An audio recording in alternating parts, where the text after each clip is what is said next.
You have to have the emotional maturity, the emotional courage to realize you're going to be unpopular. If you're an effective leader, you're going to be unpopular. And in some cases, you'll always be unpopular with certain people for whatever reasons.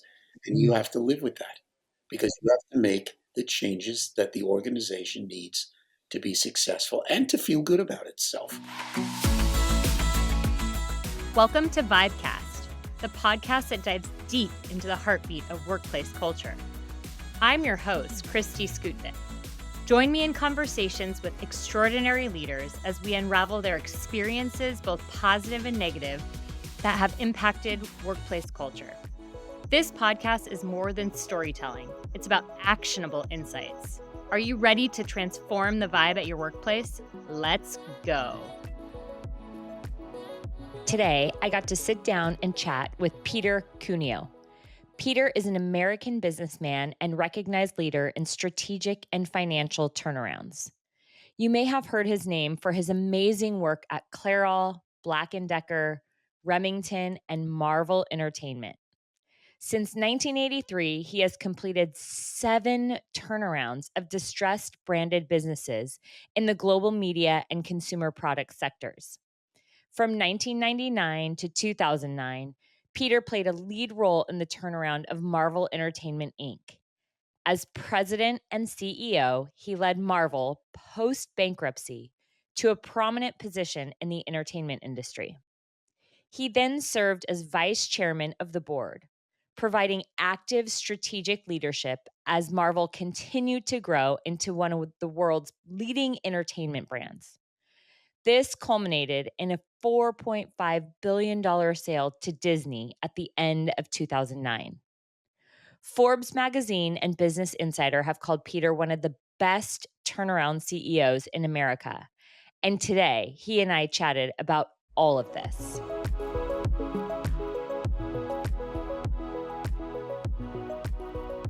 Well, Peter, thank you for taking the time to join me today to share your wisdom and all the things you've learned about leadership and creating experiences and leading the way you lead. So I'd just like to get started, as I do with all of my guests, in building the foundation of you articulating what a workplace vibe or what a vibe means to you. Well, I'm happy to. It's interesting.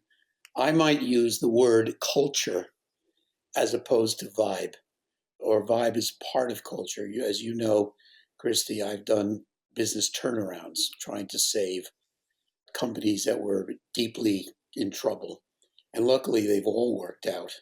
But one of the things that I often find coming through the front door right away is that the culture of the company is wrong. And by that, I mean the value system of the company, what the company thinks is important.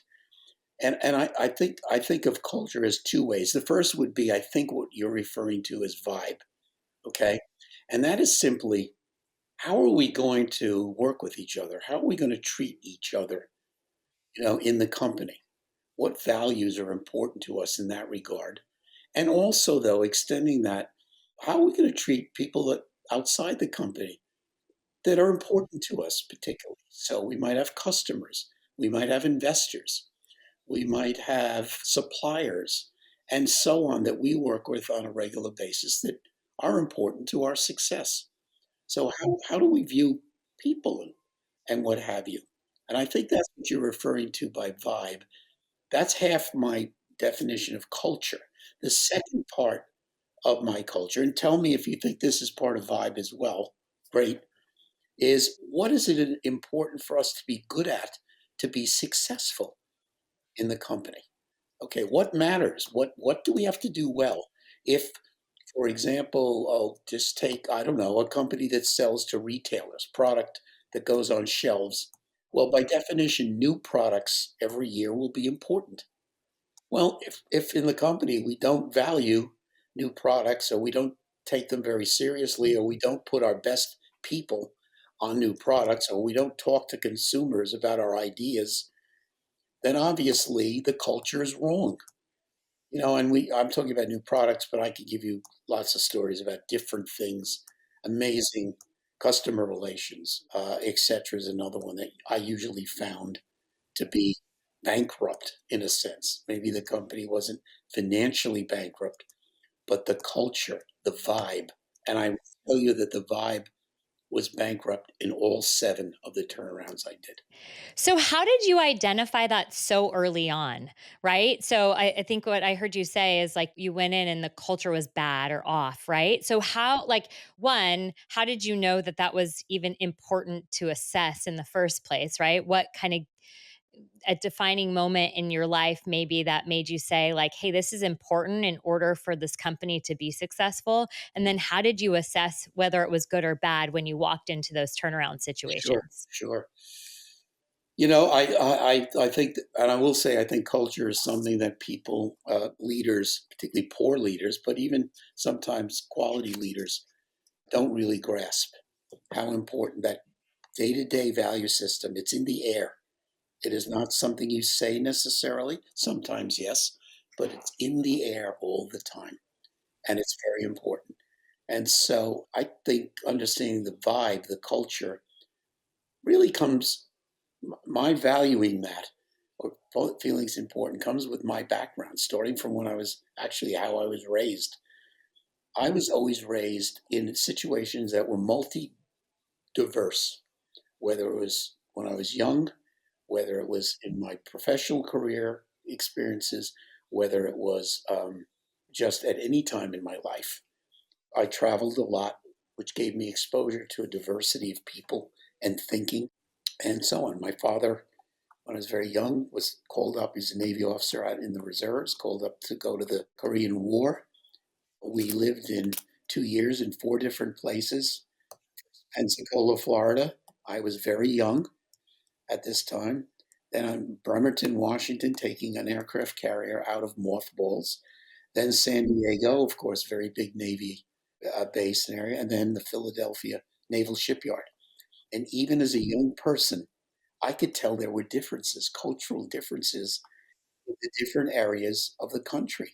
I had to make friends, in each new area and so on and so forth. But in a sense, although of course I didn't think of it consciously at the time, I was getting a great lesson in starting to appreciate that people are different, learning the instincts of dealing with people. We'll get into leadership later, but this is how it starts. Okay.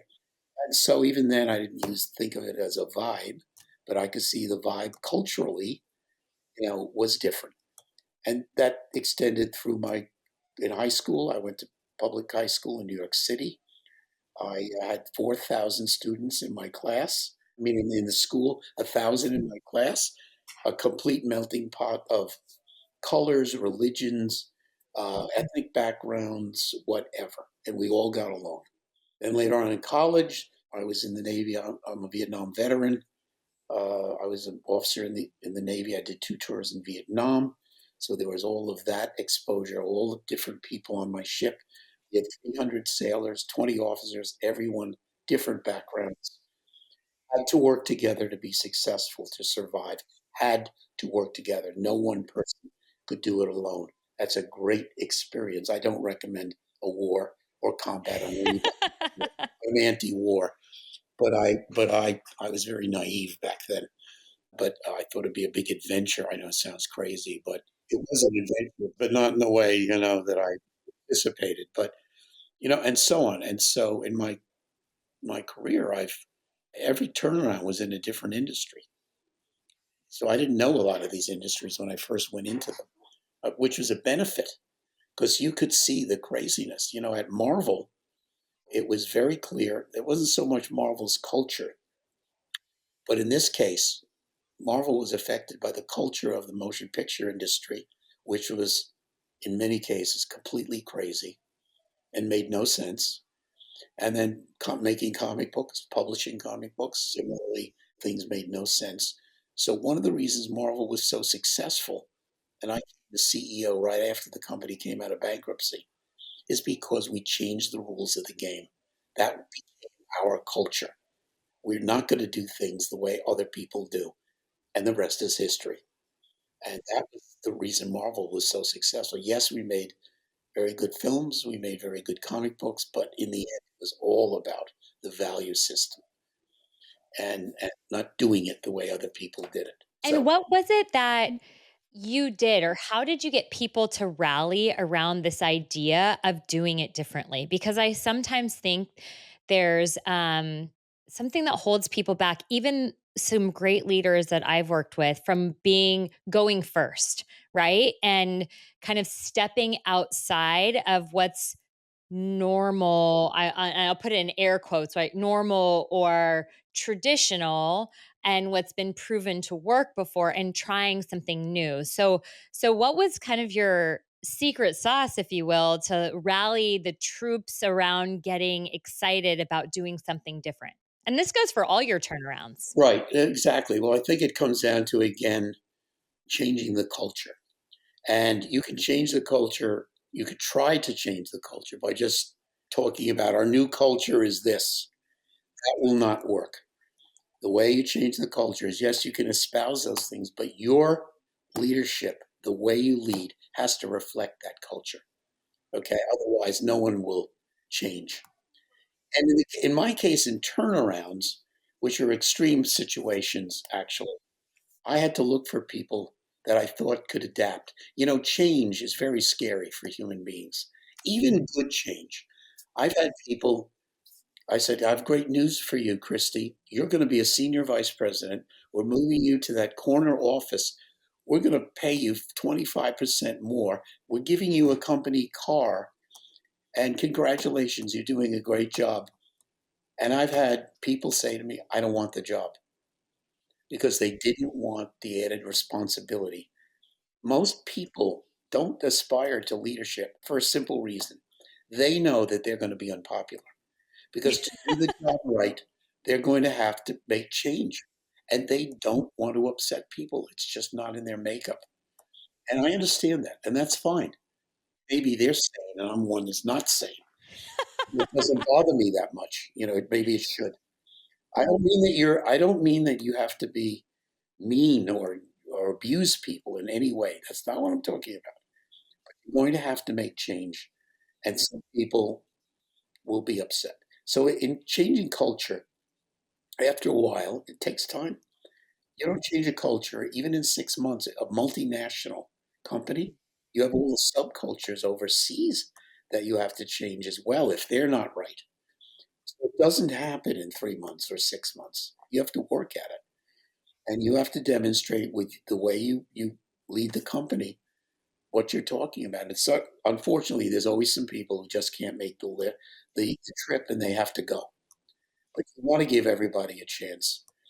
In turnarounds, what I've done, Kristi, I needed generally to find people who are risk takers, who could emotionally handle the uncertainty. I'm asking good people to come to companies where the future's very uncertain. So you find the things that trigger them, that turn them off. Okay, you come here and we do well. I'm giving you a lot of stock. You're going to make a lot of money. If we're successful, you're going to make a lot of money. Now, not everyone cares about that. Okay, but a lot of people do. And so it's things like that that triggers. Oh, your name will be in lights. Not every company, but in a Marvel that could happen. But it's also things like if you say we're going to treat each other with respect, and a case comes in front of you, sexual harassment, and it's very clear what you're hearing is correct. It's not a he said, she said. In fact, I've had one case where the male involved just it was proud of it and admitted it, and I fired him immediately. The whole company knew this guy was doing this. I didn't till it came to me. The whole company knew, and I demonstrated when we talk about culture and respect. I'm not putting up with this, not for a second. And that gets around the company, and people would say, "Wait a minute, this guy Cuneo is not kidding us. We think he's going to back this up," and you do it in other ways as well. Things like family matters. Family matters. Okay, you know what? For the first time in the history of the company, we're going to invite spouses to the Christmas party. First time in history. It's obvious. You want to meet the families. You want to meet the spouses or the partners, whatever. It doesn't matter. It's fun. Why would the company have never, what, to save a little money? Makes no sense. Why was the Christmas party only employees? It's things like that. Sometimes it's subtle and it's little things that matter. The other thing in changing the vibe, huge thing that many leaders miss and poor leaders always miss, and that is communications.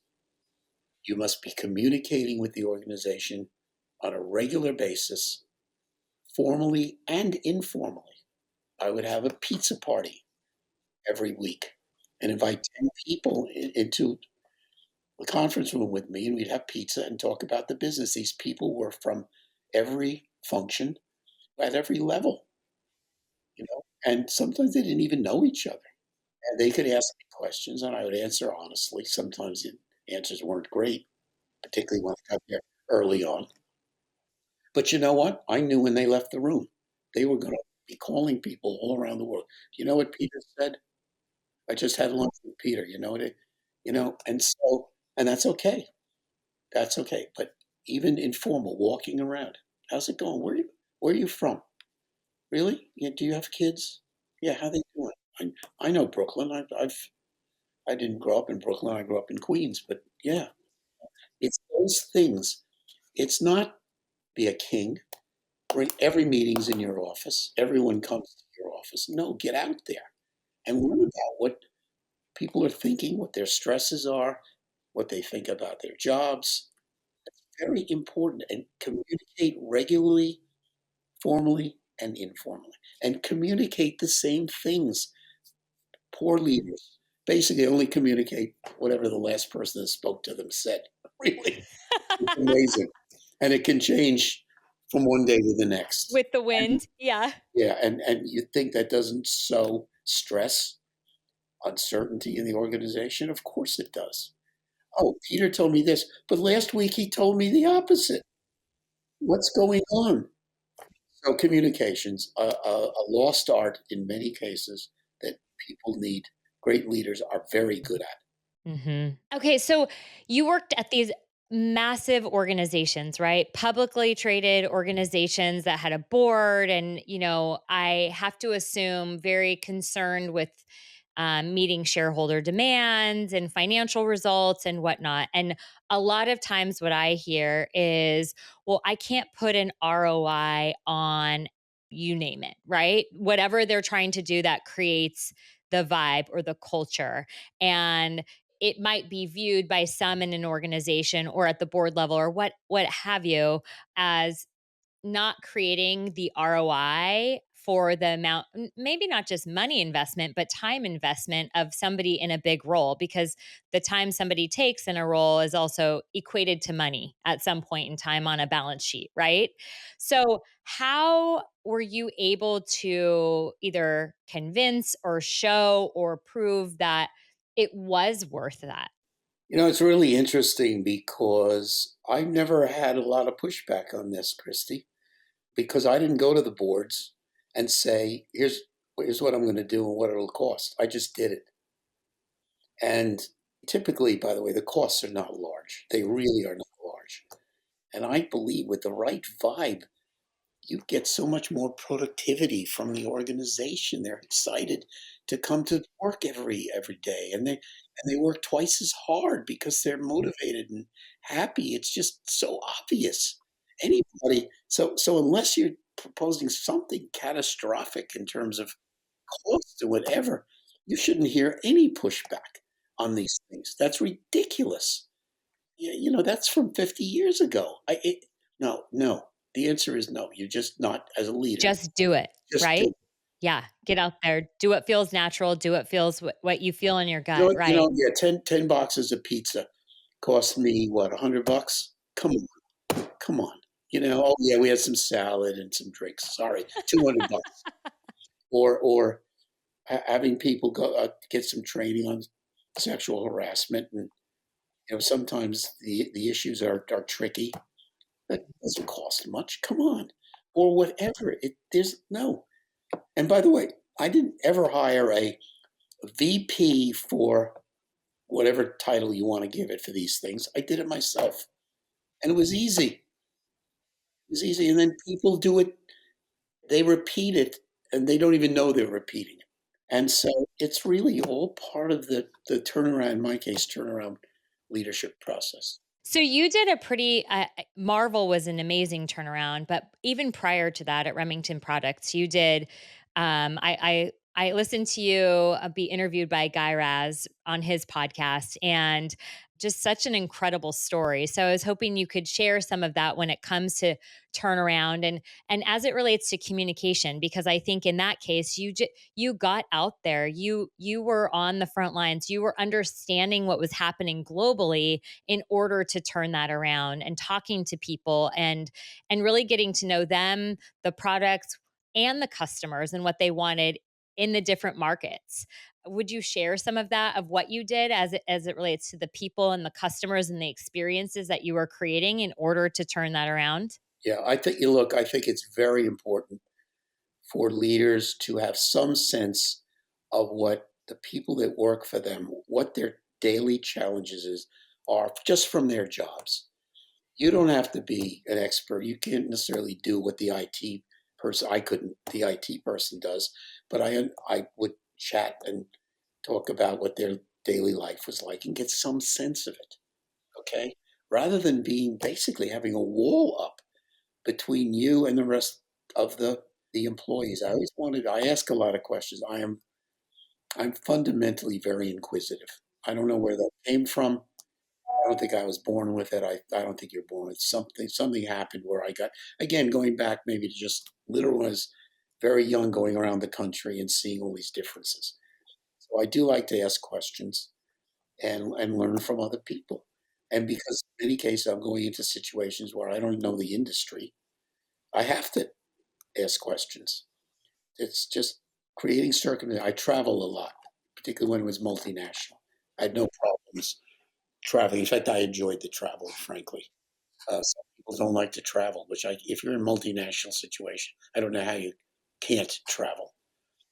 And also with customers, I like to go out and call on the customers with the sales force.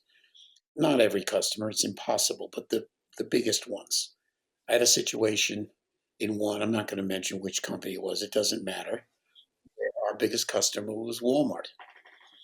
And when I arrived, I got some very uh, disheartening information from the head of sales, who said, well, Walmart's mad at us. The quality in our products isn't up to par, and consumers are returning them. That's not good. Then he tells me our pricing's too high and we have competition, lower price with similar products. That's not good. Oh, and we were supposed to deliver a bunch of products for a big promotion that Walmart was doing, and we found out we don't have enough in inventory, so they're going to run an ad with no product in the stores. So you can't imagine. That was one of the nights. I always have one of these nights with my wife when I come home from, I'm going, maybe I made a major career blunder because it's always, you think when you do a turnaround and you've done your homework, you think you're pretty good feeling for what you're going to meet. It's always worse. It's always much worse. So that the buyer, who was a 25-year-old person who was buying probably way back, and this goes way back, this story, 500 million in products a year. Huge, right? And I decided the only way to get back in their good graces is, and they took a lot of our products off the shelf to punish us. I couldn't blame them. They couldn't count on us. Talk about vibe. What's important isn't customer relations important. Can you imagine going to a company and they don't think customer relations is key? So anyway, this particular company, I started calling on the buyer, and none of my counterparts, my competitors, had CEOs were calling on the buyer. No, they would call on two levels above the buyer if they called on them at all. The head of Salesforce was aghast that I would go and call on this 25-year-old buyer. Okay, but I did. I went every month, just about, not quite every month, sat down, just talking, getting to know him or her, learning a little bit about their ups and downs and what made them look good and what made them not look good, and we had made them not look good. When you run an ad and waste all that money, this is no product in the stores. What do you think the customers think? Now, they would give them a like product that they did have in the stores, okay, but certainly not good. It's not good. And then finally, after 6 months, an interesting thing happened. I got a call from the buyer who said, Peter, I've got a problem with an ad. It was the same problem, only with someone else that we had had. And Peter, I could still change the ad. I got like an hour to figure this out. Do you have X big number of this product? Luckily, I did. And so I was able to make him look good. And then we started getting our business. And eventually, when I left the company 3 years later, or whatever it was, about 3 years, we actually had more product on shelf than we had had when I arrived before the problems.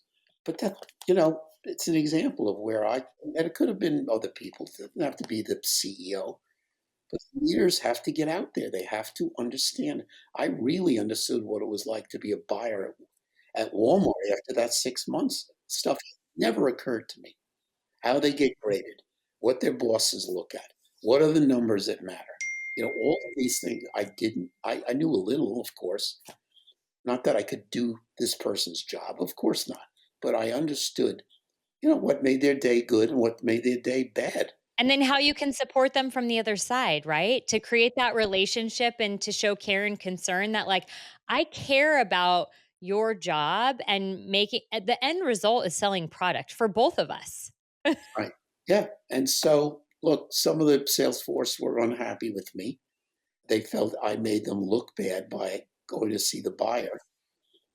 I told them they didn't look bad. The company looked bad because the problem was not a Salesforce problem. It was the support system, logistics, and everything else that failed the company, not them. They weren't unhappy when all of a sudden, a year later, we're doing better than we were ever doing. Yeah. So I guess I was off their list, so to speak. But look, truthfully, I couldn't stand the idea that I took it personally, not the mistake that we couldn't be big there. We had good products. We had a lot of things going for us. We had good advertising, very good advertising, that's something I did. I changed the advertising. So it just drove me crazy. But eventually I was able to scratch that itch. Yeah.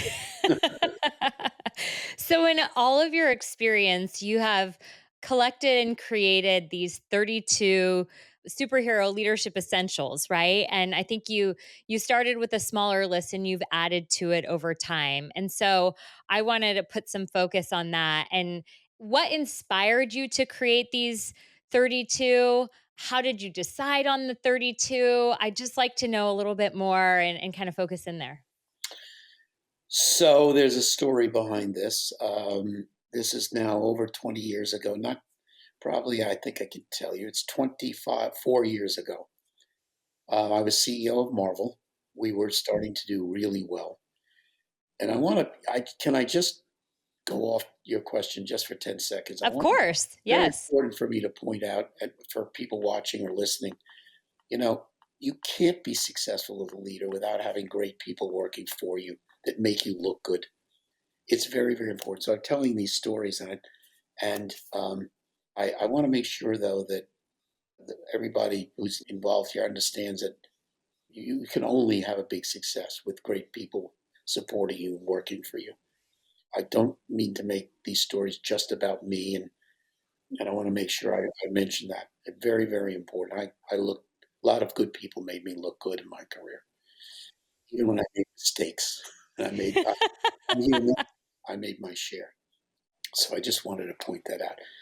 Tell me your question again. So the 32 essentials of superhero leadership, right? For superhero leadership. Yep.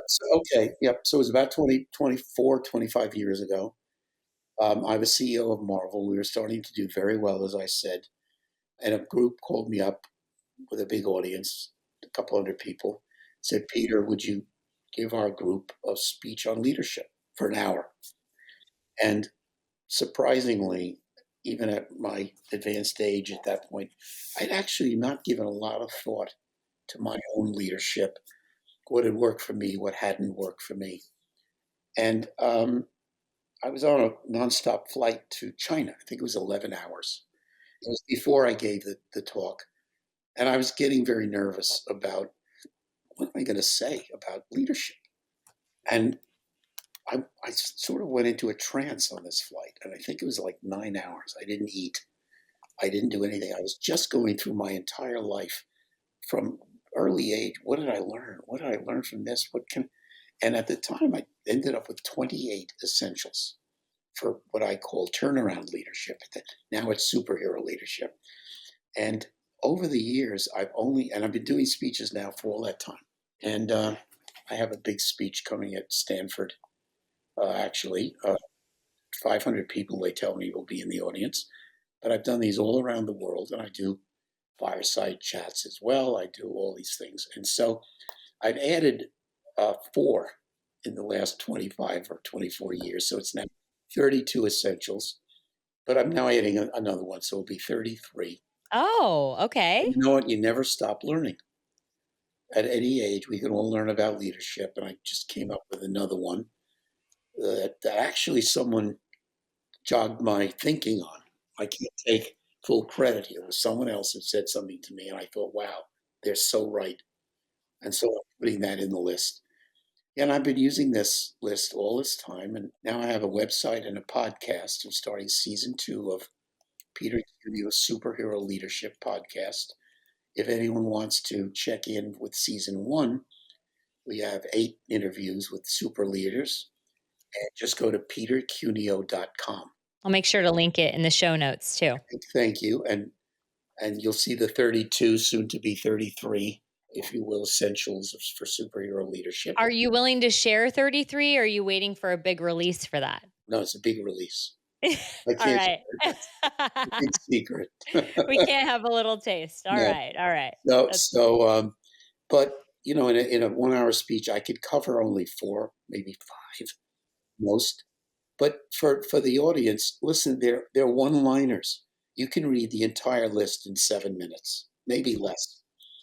They're one-liners. It's not complicated, and it's just what I think. It's a combination of principles, of behaviors, of instincts that I think I've learned about leadership that's worked for me.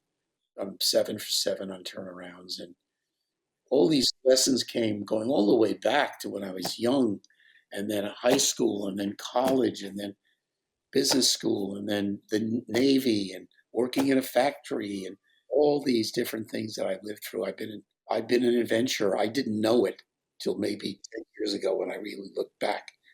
I was chasing things that I thought would be interesting and fun, and most of them worked out. Some didn't, and I learned from my mistakes. In fact, one of the leadership essentials, is forget your successes, learn every detail from your mistakes. This is a big thing with human beings. You've got to be honest with yourself about yourself. And some people aren't. They just can't do it emotionally. But if you can do it, okay, something went wrong. It wasn't bad luck. It wasn't someone else's fault. You blew it. Okay. What'd you learn from it? Why did it happen? Because in my case, and I think this will be true with many, you're saying to yourself, I'm never doing that again. I'm not talking about little mistakes either, a little thing that happened. I'm talking about the big ones, the misjudgments, the whatever, caused you to fail. Yeah. Or when you see it again, right? If you can be honest with yourself, when you see it again, you know to turn left instead of right, right? You know what to do different the next time it rolls around because there are many decisions that leaders have to make and many decisions that might resemble a past decision that was made before and maybe it was made wrong, right? But at least you know enough or have enough self-reflection to say, okay, I'm going to do this a little bit different this time around and maybe expect a different result versus leaders who I've seen this that like they drive themselves crazy, right? Because they don't pause to reflect and then they just do the same thing over and over, expecting a different result, which is the definition of insanity. And so then they think it's bad luck. I think that's where they turn to like, well, I just must be on a string of bad luck. You're Yeah, like, yeah. hmm. Look, bad luck does exist, but it doesn't exist over and over. You might have an experience, yes, where you did truly bad luck, but most that's very actually rare. It's you live with it, own it, okay, and you will grow. And leadership is all about growing. You get better as you grow, and having an accurate self image is very important and very hard. Listen, got lots of times people gave me a wake up call about something I was doing wrong or how I was behaving or coming across. And I was like shocked. But guess what? Thank God they did. They had the courage to come to the boss and say, Peter, no, no, no, you're doing it wrong. Or that decision was wrong. Or what are you thinking, Peter? And one of the commandments is find people in the organization who will be honest with you. Tell it like it is, that have the courage to say to the boss, or it could be a mentor that's watching, from sidelines, or, hey, no, you blew that one. And I think it's hard to do. It's very important. And most people don't want to tell the boss that they blew it. It's hard. Those people are rare. And if you find one or two, it's great. I've been lucky in that regard. Yeah. Well, what I find too is people work from this fear based mentality, right? And so it stops them from listening to their instinct on what feels right. And so instead, they move from a place of being fearful of either having that courage or speaking up or saying something. And then there's this ripple effect throughout the organization because they didn't instinctually listen to themselves of what seems right, the right thing to do.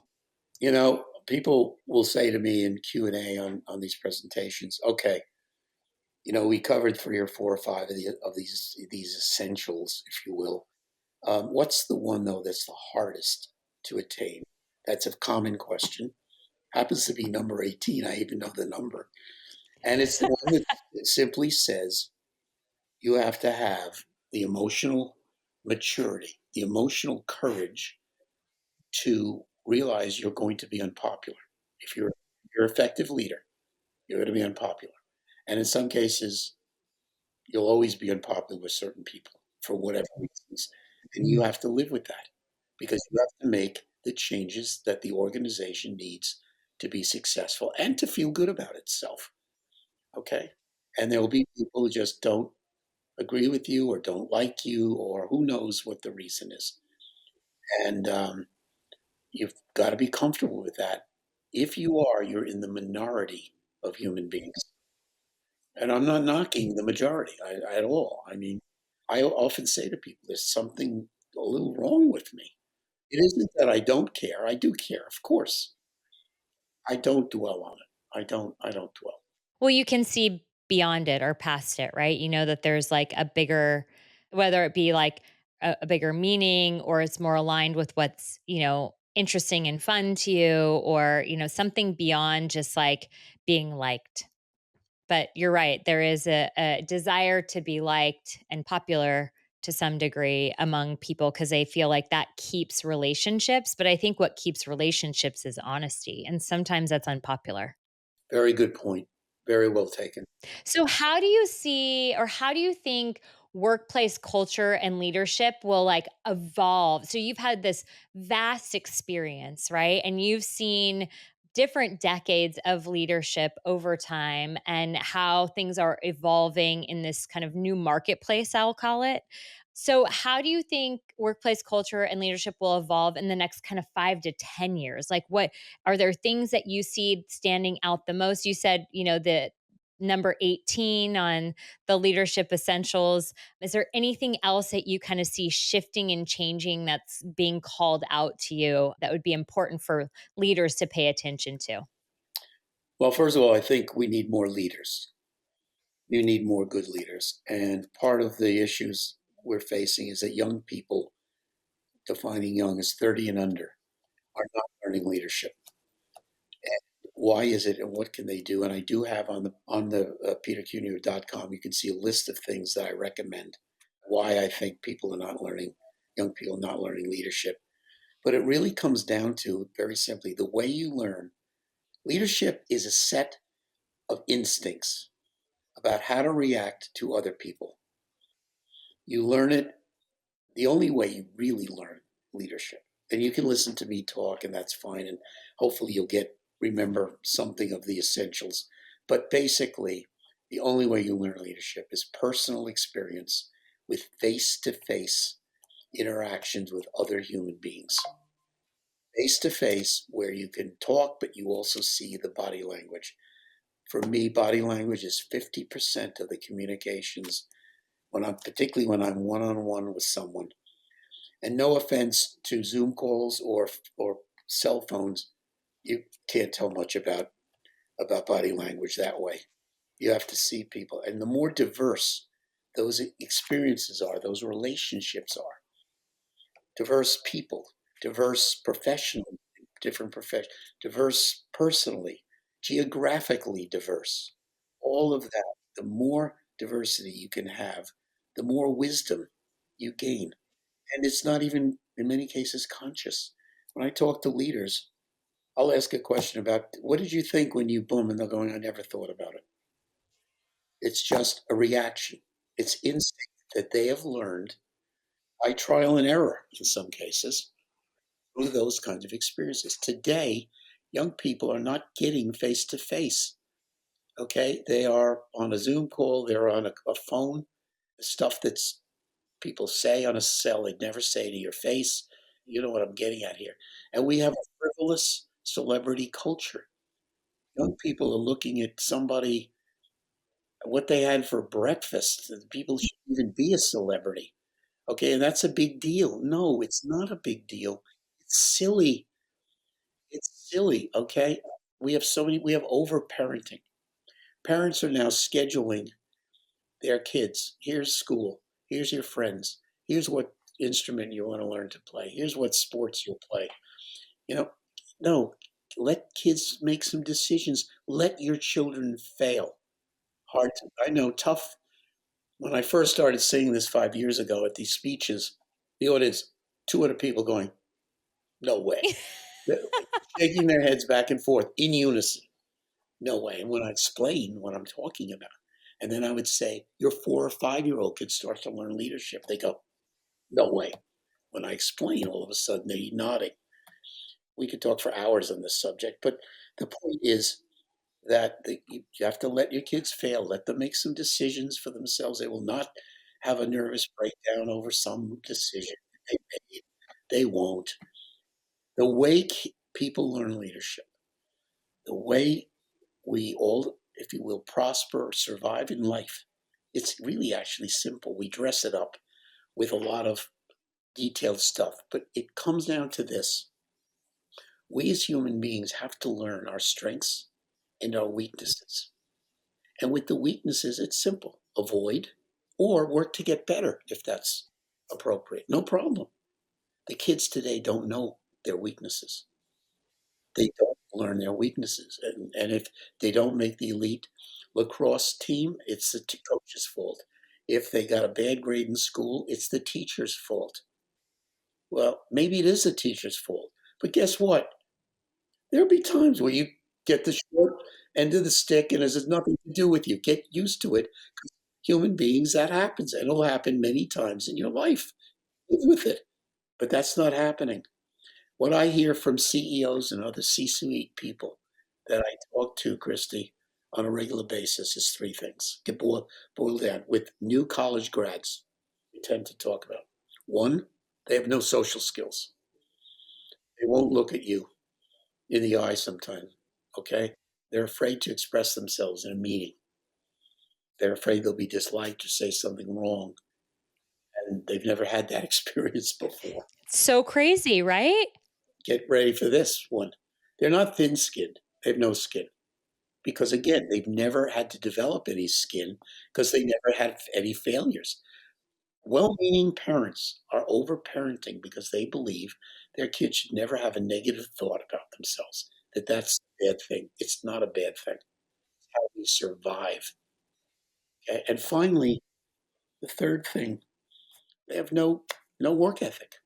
Oh, I'll quit, but I'm not going to even call up the company and say I'm quitting. Or, you know what? It's a nice day outside today. I'm not going to go in the office. Oh, no, I'm not going to call anyone to tell them I'm not coming in. And this is not, I'm not giving you stories that I haven't heard over and over again, but this is what they boil down to. And I'm talking about Ivy League graduates. And the overparenting used to be mostly a thing with the upper class, but now it's spread to the middle class. Everywhere. Yeah. Yeah, and Yeah. it's very sad because the kids who learn leadership, and I do have the list of 15 things that parents, grandparents, or you, meaning anyone listening, watching, can do for yourself to learn leadership. Yeah. There's one question I always ask my kids, when they come, they get in the car or something. Oh, it's unfair. My teacher, whatever. The question I always ask them, and it's probably something that can be asked, not probably, it can be asked in the workplace too, is what do you believe your contribution to the situation was? Because we contribute whether or not we know that we do or we believe that we do. There's something, maybe it's a tone we take in our voice, or talking during something at school so we didn't listen to the instructions so we got a bad grade on a test. Whatever the situation is, there's always a contribution. And then I explain to my kids, that's what we can control, right? I can't control the teacher, I can't control all these people around, but there's a contribution that I whether it's active or passive, choose to make in this situation. And I believe that's the same in the workplace and with leaders, is what's the contribution I'm making to the situation, whether it be culture or results or whatever it may be, right? There's some level of contribution being made from us as individuals that impact the situation. You know what drives me crazy? I walk into a restaurant and I'm looking at a table, which is two parents and three kids. None of them are talking to each other. The parents are on their phones. The kids are, or 9 years old or whatever, that are on tablets. That's our problem. I know you want to keep the kids busy in the thing, so you can find things to talk about. You can. Listen, it's very hard to be a parent in this day and age. Back when I was a parent, and my wife deserves all the credit for I have great kids, really, but it was much easier. We didn't have any of the challenges of the technology. We didn't have a lot of things that I complain about now that we have to that you have to cope with. It's hard. How do you watch what the kids are saying and doing online? How about on the phone? The kids need guidance. That bullying is going on. My God, teenagers commit suicide. Something someone said to them. It's horrible. I can't even imagine this. Parents have to let their kids know it's BS. Okay, it's not something to be concerned about. And it starts at a young age. Yeah. It goes back to what you were saying earlier, is like it's this idea of like micro failures at a very young age, right? And so like the impact of when they fail is not as devastating, I guess you could say. It's devastating in the moment to a 3 or 4 year old, right? Age appropriate, right? Whatever it may be, the friend didn't give you the food at lunch that you wanted from their lunch pail, whatever it is, right? But it's like these micro failures that kind of build the foundation over time and build that callus or that skin that's thicker to be able to handle those larger failures, because they know they've been able to feel what it feels like and that they're going to be okay. That's what I've experienced with my own kids, right? Is like, and I've done it good and I've done it bad. Like I'm not all good all the time, but there's I think to your point of like building leaders from a young age, and then also helping kids understand it's never too early to help them understand what they're good at either, or what they enjoy doing, or what they seem passionate about. Doesn't mean you have to force them into it, and that might change over time, but then it's asking those questions and exploring those opportunities with them so that they know the questions to ask themselves. Exactly right on.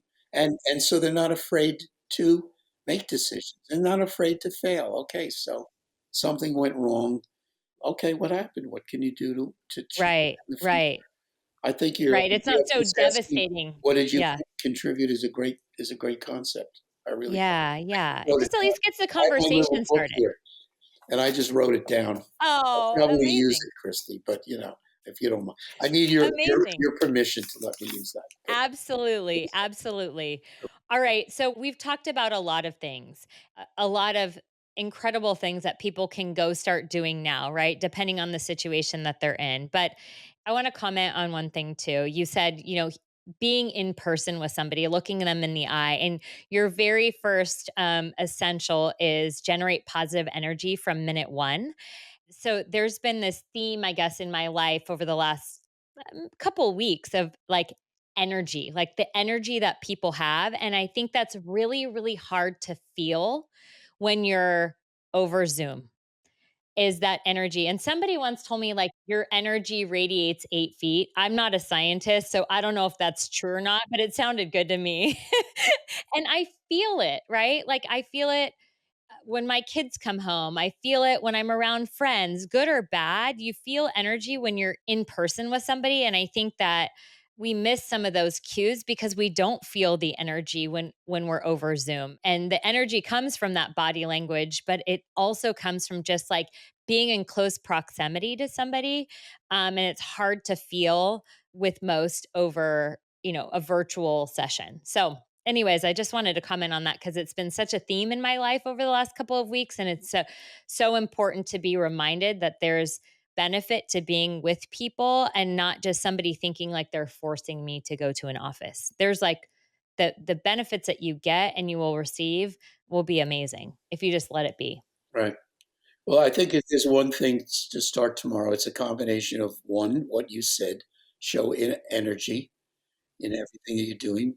Try to be an optimist, even when things are terrible. I'm very much an optimist. My mother instilled that in me, and I think it's been part of whatever success I've had. I'm sometimes an over optimist, but I'm an optimist. And I think that's important for a leader. And that's why it's pretty easy for me to project positive energy. But the other thing is, what we talked about with communications, positive energy, communications.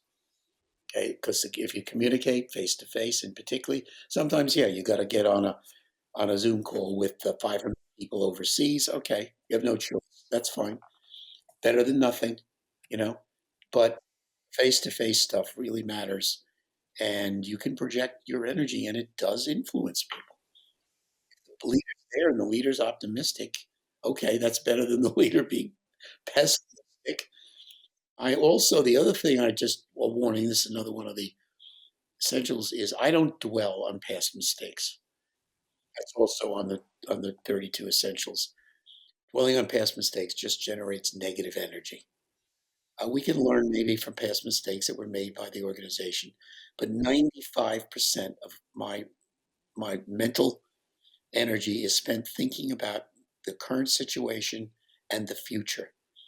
Maybe 5% is about past mistakes. And when I go into the organization, I want the organization to leave that behind.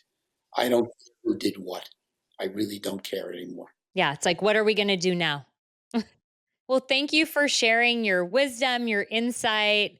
We could probably talk for hours because you have so much to share and I have so many questions.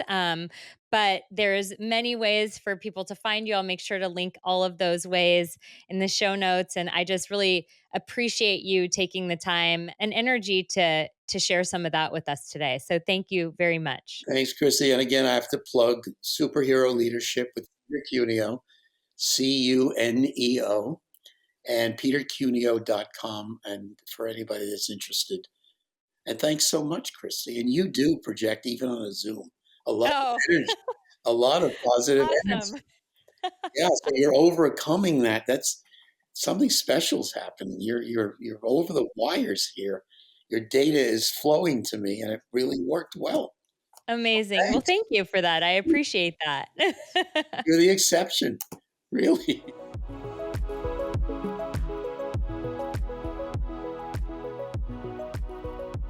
A huge thank you to Peter for joining me today and sharing his incredible insights on leadership, culture, and the true power of communication in driving meaningful change.